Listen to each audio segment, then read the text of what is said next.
नमस्कार साथियों, समाधान में आपका स्वागत है। आज हम एक महत्वपूर्ण बिंदु पर चर्चा करेंगे।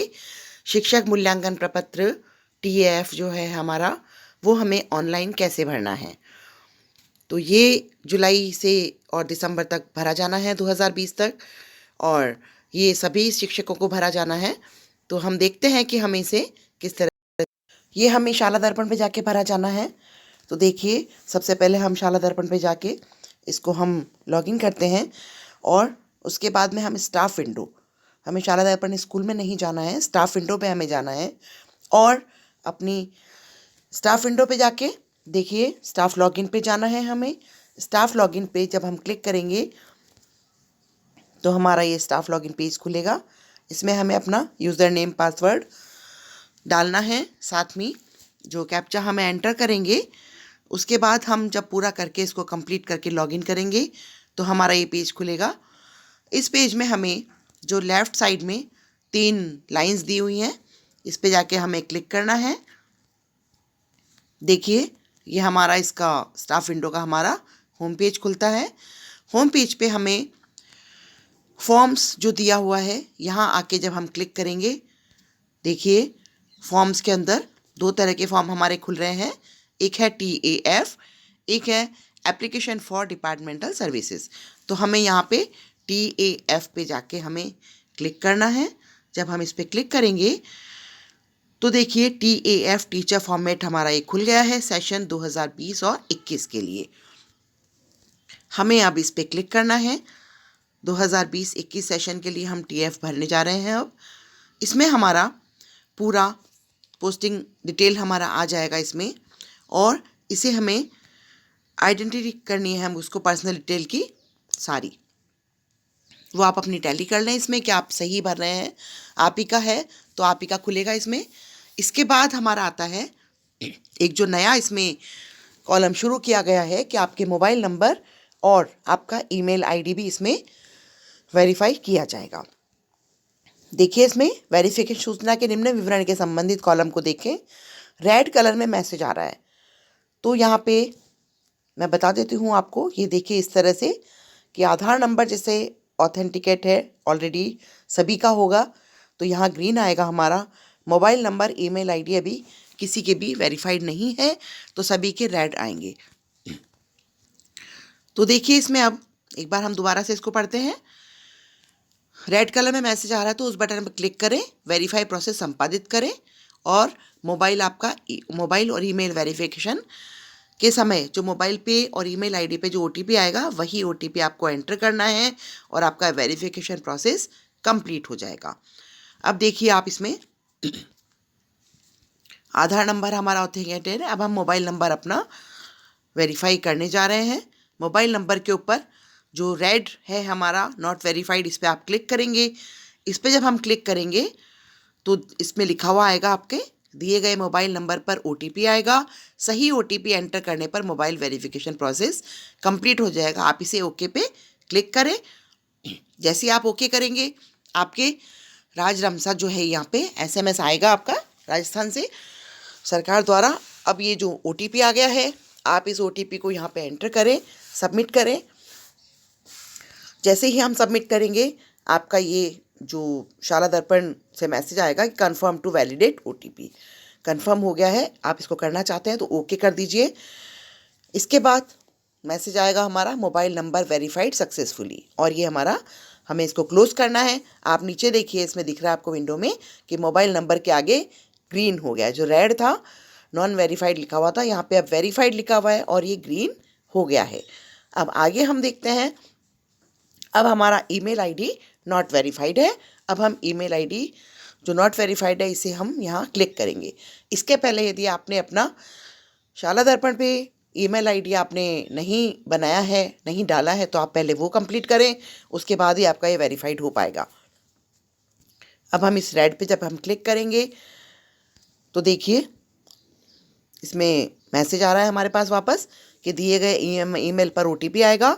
सही ओटीपी एंटर करने पर ईमेल वेरिफिकेशन प्रोसेस कंप्लीट हो जाएगा। ओके हम कर देते हैं यहाँ पे, और हमारे ईमेल पे मैसेज आ गया है। वो जो ओटीपी आया है वो हमें यहाँ पे एंटर करना है। उसके बाद हमें इसको सबमिट करना है। ये जब सबमिट हो जाएगा तो हमारा कन्फर्म टू वैलिडेट ओटीपी यदि हमारा सही है तो हम इसे कन्फर्म करते हैं, ओके करते हैं। आगे आ गया है हमारे पास मैसेज, फिर से देखिए, ईमेल वेरीफाइड सक्सेसफुली। अब हमारा ईमेल जो आईडी है वो भी ग्रीन हो गया है, वो वेरीफाइड हो गया है। हम इस विंडो को क्लोज कर देंगे। अब देखिए हमारा आधार नंबर, मोबाइल नंबर और ईमेल आईडी तीनों ही वेरीफाइड हो चुके हैं। तो इस तरह से हम अपना ये जो ऑथेंटिकेशन है हमारा ये कंप्लीट हो जाएगा।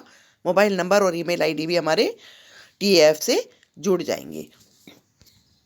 अब देखते हैं हम कि वापस जब हम जाके और अपना ये देखेंगे, फिर से हम TAF खोलेंगे तो हमारा ये कंप्लीट अब खुल जाएगा।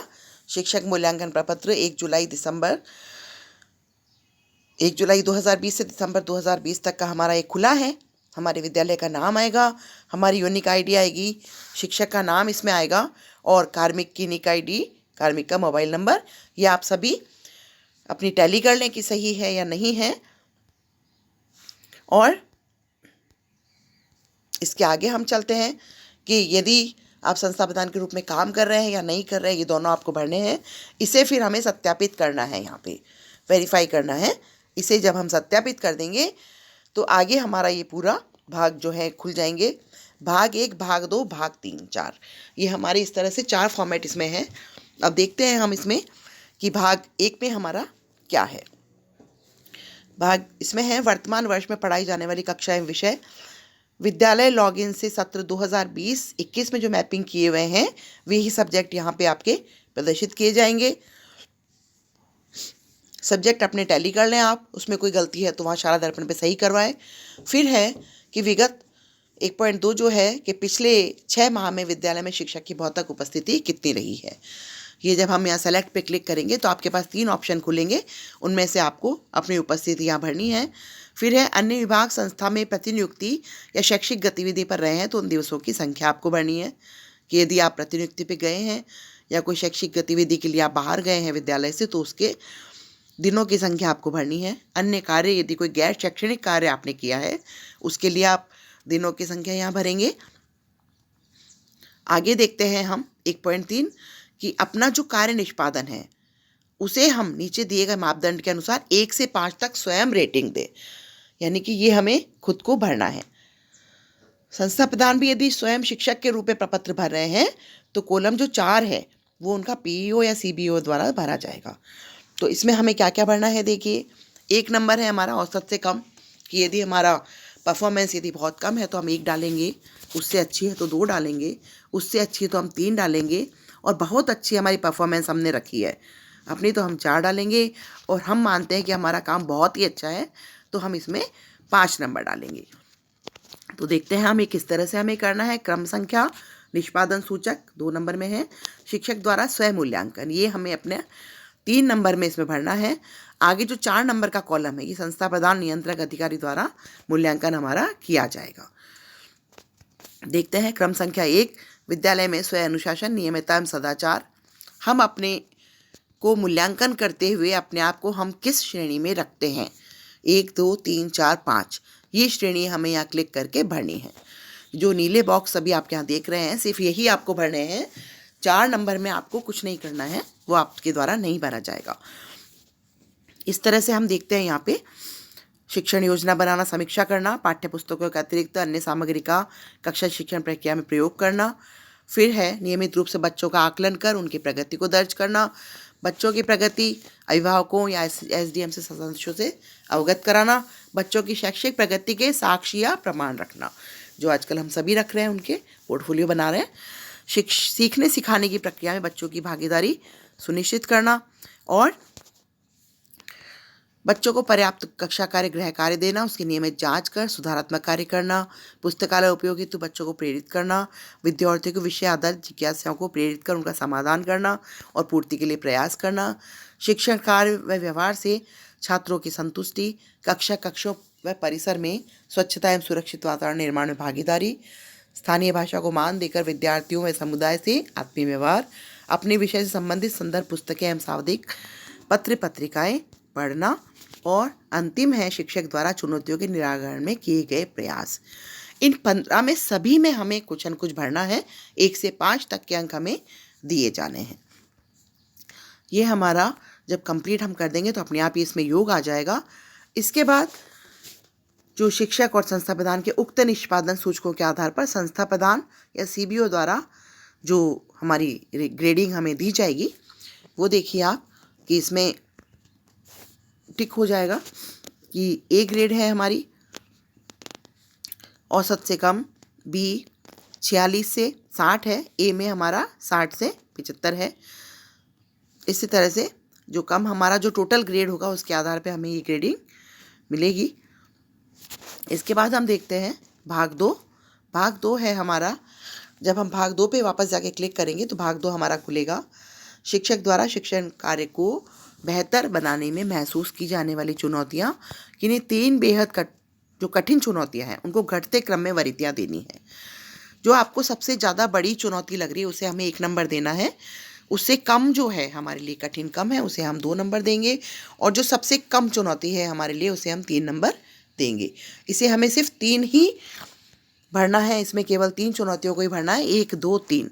सभी चुनौतियों में हमें नंबर नहीं देने हैं। मान लीजिए हमें बच्चों की अनियमितता या अभिभावकों का सहयोग, पाठ्य पुस्तकों का कठिन होना, बच्चों का स्तर कमज़ोर होना, आवश्यक अनुसार प्रशिक्षण नहीं मिलना, विद्यालय में कार्य की अधिकता या गैर शैक्षणिक कार्य, इनमें से हमें जो भी सबसे बड़ी चुनौती लग रही है, मान लीजिए हमें लगती है कि अभिभावकों का असहयोग है तो हम 1 नंबर उसको देंगे, या हमें लगता है कि बच्चे अनियमित है तो हम 1 नंबर उसको देंगे।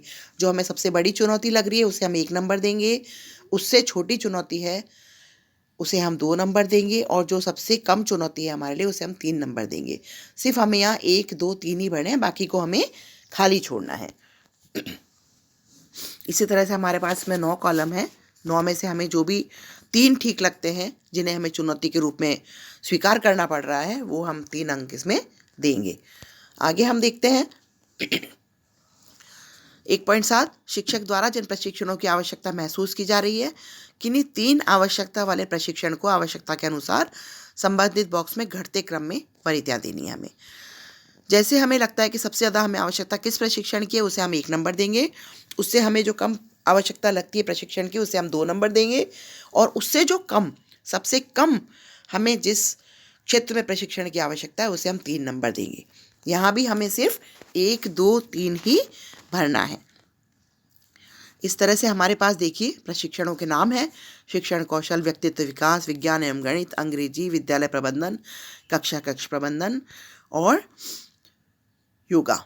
तो इस तरह से हमारे पास ये 7 कॉलम हैं। इन्हें हमें 1, 2, 3 श्रेणी में देना है।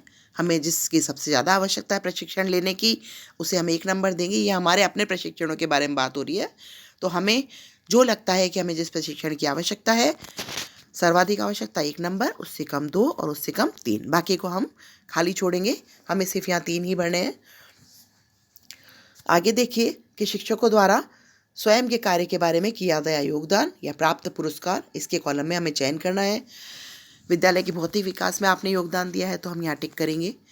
शैक्षिक गतिविधियों का संचालन यदि हम करते हैं, उसमें हम सहयोग कर रहे हैं तो यहाँ टिक करेंगे। क्रियात्मक अनुसंधान यदि हमने कोई किया है तो हम यहाँ टिक करेंगे। कोई हमने पुरस्कार का कार्य किया है या कोई लेखन कार्य किया है तो हम यहाँ टिक करेंगे। कोविड-19 में प्रबंधन में हमने ये अपना योगदान दिया है तो हम यहाँ टिक करेंगे, और अन्य कोई योगदान हमने दिया है तो हम वहाँ भी टिक करेंगे। यहाँ पे आप जितने कॉलम चाहें आप टिक कर सकते हैं। यदि आपने सभी में किया है तो आप सभी को टिक कीजिए, या आपको लगता है कि आपने कुछ क्षेत्रों में अपना योगदान दिया है तो आप वहाँ पे जाके टिक करेंगे। ये हमारा भाग 2 कंप्लीट हो गया है। अब हम देखते हैं भाग 2। इसके बाद हम देखेंगे भाग 3। हम यहाँ पे क्लिक करेंगे तो एक ग्रीन हो जाएगा, तो भाग हमारा 3 और 4 खुलेगा। इसमें देखते हैं कि जनवरी 2020 से 30 जून 2020 तक, जनवरी 2020 से 30 जून 2020 तक जिन प्रशिक्षण या कार्यशालाओं में या जिस भूमिका में आपने भाग लिया है उसका विवरण आपको देना है। तो अब देखते हैं हम इसमें केवल हमें कोड भरना है। तो कोड क्या है? कॉलम संख्या 5 के लिए शिक्षक है तो 1 भरना है, प्रधानाध्यापक के रूप में हमने भाग लिया है तो 2, प्रशिक्षक के रूप में हमने भाग लिया है तो 3, सामग्री निर्माणकर्ता के रूप में 4, प्रिंसिपल के रूप में 5 और व्याख्याता के रूप में 6। इस तरह से हमें कॉलम संख्या 5 को भरना है। कॉलम संख्या 7 कि जिन संस्थाओं ने हमारी प्रशिक्षण हमारा करवाया है उनको हमें भरना है। तो डाइट ने यदि करवाया तो 1, समग्र शिक्षा के माध्यम से हुआ है तो 2, और RSCERT का हो तो 3, गैर सरकारी संगठन या NGO के द्वारा कराया गया है तो, या अन्य के द्वारा तो 4 हमें इसमें भरना है।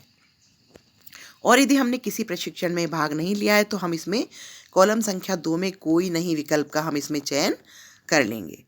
तो इस तरह से हमारा ये खुल जाता है। अब देखते हैं इसमें पहला है क्रमांक, दूसरा है हमारा प्रशिक्षण कार्यशाला का नाम, प्रशिक्षण कार्यशाला प्रारंभ करने की दिनांक, प्रशिक्षण कार्यशाला की अवधि, प्रशिक्षण में हमारी भूमिका जो थी इसमें हमें कॉलम 5 के बारे में जो हमने चर्चा की थी, हम शिक्षक है, प्रधानाध्यापक है, प्रशिक्षण करता है वो है, उसको भरना है।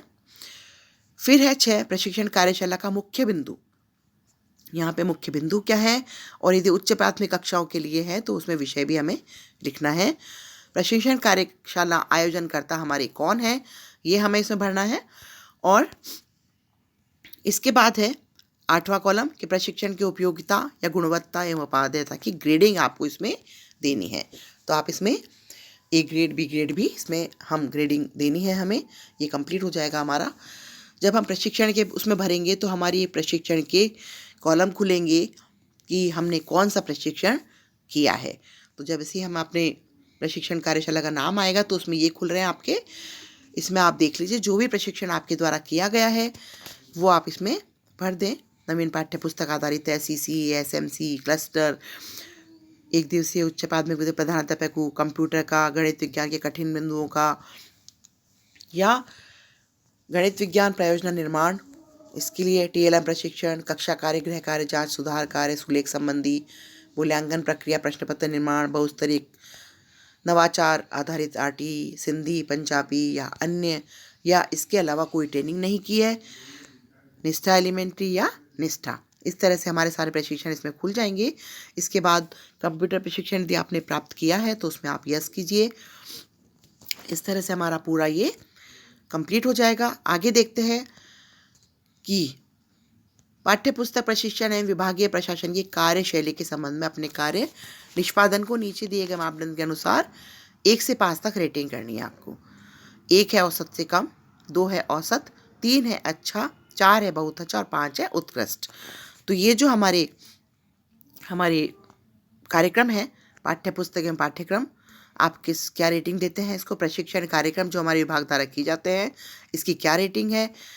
यहाँ पे MDM राशन की वितरण व्यवस्था आपको किस तरह की लगती है उसकी रेटिंग दीजिए आप। CBO कार्यालय प्रशासन की कार्यशैली किस प्रकार की, आप उसे रेटिंग देंगे। नोडल प्रशासन की कार्यशैली को आपको रेटिंग देनी है। और संस्था प्रधान या इंचार्ज की जो कार्यशैली है उसको रेटिंग देनी है। SMC का विद्यालय गतियों में क्या सहयोग है उसे आप रेटिंग करेंगे। विद्यालय निरीक्षण अधिकारियों के परीक्षण का स्तर क्या है उसे आप रेटिंग देंगे। सभी को आपको रेटिंग देनी है, इसमें कोई खाली नहीं छोड़ना है। यहाँ पे 1 से 5 तक आपको रेटिंग देनी है। इस तरह से हमारा ये कंप्लीट हो जाता है। साथियों ये सभी को भरना है तो आप इसे जल्दी से जल्दी भर दीजिए ताकि आपका कार्य संपूर्ण हो जाए। यदि आपको ये अच्छा लगा है वीडियो तो आप इसे लाइक, शेयर एवं सब्सक्राइब जरूर करें ताकि आने वाले सभी वीडियोस आपको मिल सकें। धन्यवाद।